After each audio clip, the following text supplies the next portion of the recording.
मानो कि सुबह के गए शाम को ही पहुंचे और ये शाम को घटना बता रहे।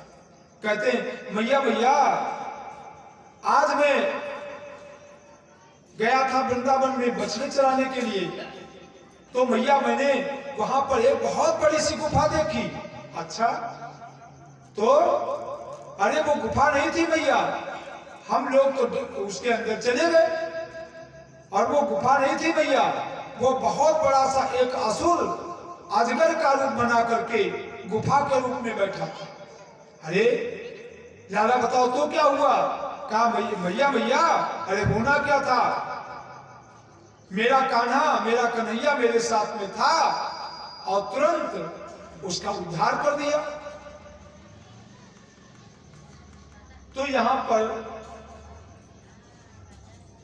इस लीला के बारे में सुखदेव भगवान ने ऋषि परीक्षित जी को दर्शन कराया। अघासुर क्या है? अघ, अघ प्लस असुर, अघ माने पाप, अघ माने पाप। पाप जब बहुत बढ़ने लगते हैं, बहुत बढ़ने लगते हैं, तो कैसे बढ़ जाते हैं कि मानो कि आसमान तक बढ़ते चले जा रहे हैं, पाप घटने का नाम नहीं लेता। जैसे गोस्वामी तुलसीदास जी ने कहा कि कोई भी जीव है और उस जीव को नरक में रहना पड़े तो नरक में रहना उसके लिए ठीक।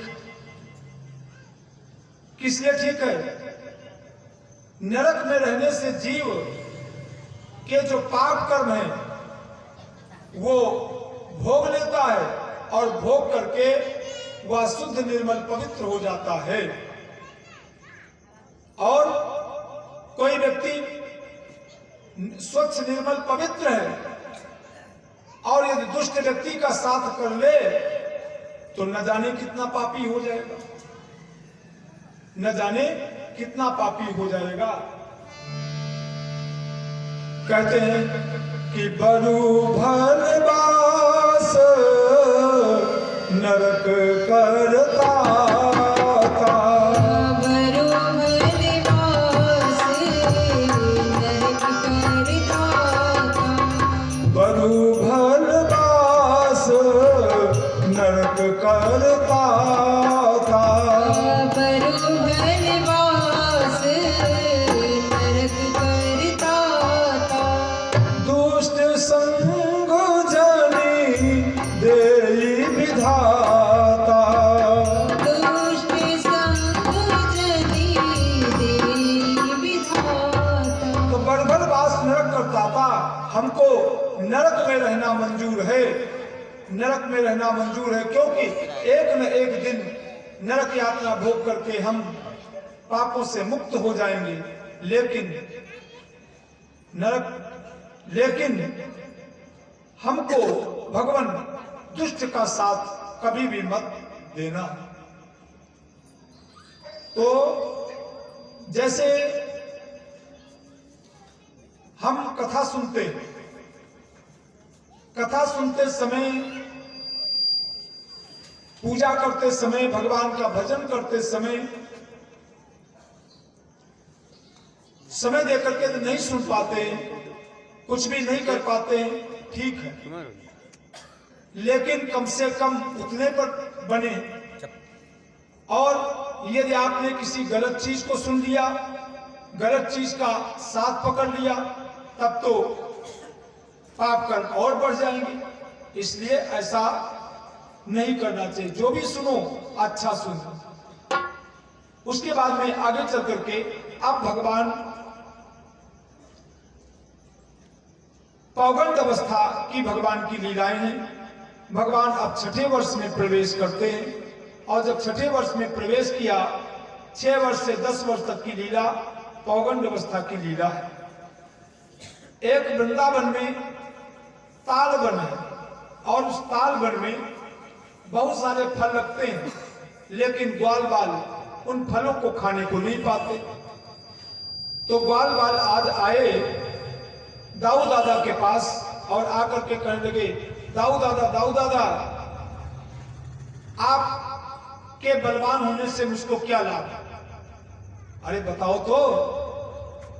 कहा कि एक तालबन है, उसमें एक धेनुक नाम का असुर रहता है, और जो भी फल उसमें गिरते हैं वो सब फल खा जाता है, हमको खाने को नहीं मिलते। बलराम जी गए और जा करके पहुंचे और ताड़ के वृक्षों को उन्होंने हिलाया, और ताड़ के वृक्षों को हिलाने से वो फल नीचे गिरने लगे। आवाज आई, धेनुक नाम का असुर गधे का रूप बना करके आया और बलराम जी को मारना चाहता तो द्रौपदी का प्रयोग किया। जो ही द्रौपदी का प्रहार किया, भगवान बलराम ने उसके चरणों को पकड़ करके पिछले उठा के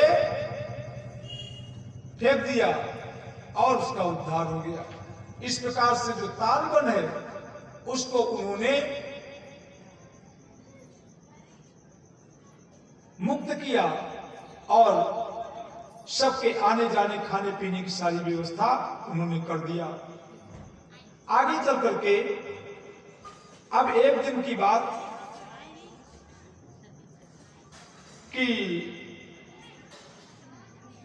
भगवान श्री कृष्ण कहने लगे, मैया अब तो हम बड़े हो गए हैं ना। हाँ लाला, अब तो तुम बड़े हो गए हो, तो मैया गाय चराने के लिए मैं कब जाऊंगा? तो कहा ठीक है लाला, गाय चराने के लिए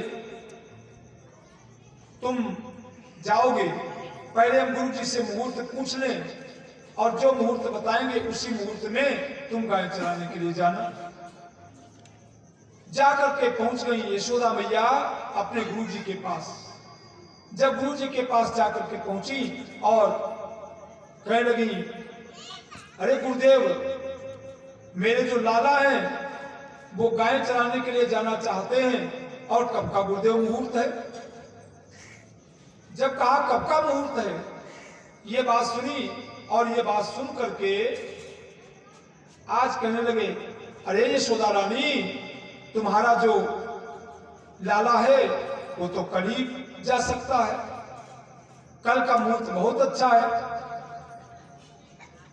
कार्तिक शुक्ल पक्ष अष्टमी का मुहूर्त दिया।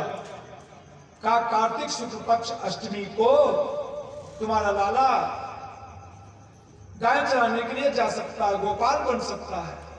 और जब बहुत अच्छा सा मुहूर्त है, सुना, यशोदा मैया ने आकर के कन्हैया को बताया और सभी ग्वाल बाल सब जान गए कि कल प्रातः काल कृष्ण और बलराम गाय चराने के लिए जाएंगे। प्रातः काल होता है और आचार्यों को बुला करके गायों का भगवान ने पूजन किया, और पूजन करने के बाद में आज गोपाल बन गए और गोपाल बन करके गाय चराने के लिए जा रहे हैं। नंगे पैरों भगवान जा रहे हैं, क्योंकि जिनको चराने के लिए, माने जिनकी सेवा करने के लिए जा रहा हूं, वो नंगे पैर चले और सेवक चरण पादुकाओं से चले, ये ठीक नहीं है। क्योंकि गायों की भगवान चराने का मतलब गायों की सेवा करना, सेवा करने के लिए चले, और सेवक तो गाड़ी पर और गुरु जी पैदल पैदल दौड़े, ये कहां का न्याय है? तो भगवान नंगे पैरों गायों को चराने के लिए गए, गोपाल बन गए। गो माने गाय, अब गाय का पालन करने वाले नाम पड़ गया गोपाल। पेंसो गोपाल भगवान की जय।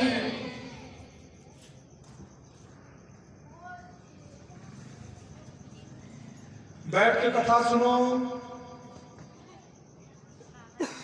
इधर देखो, बैठ के कथा सुनो।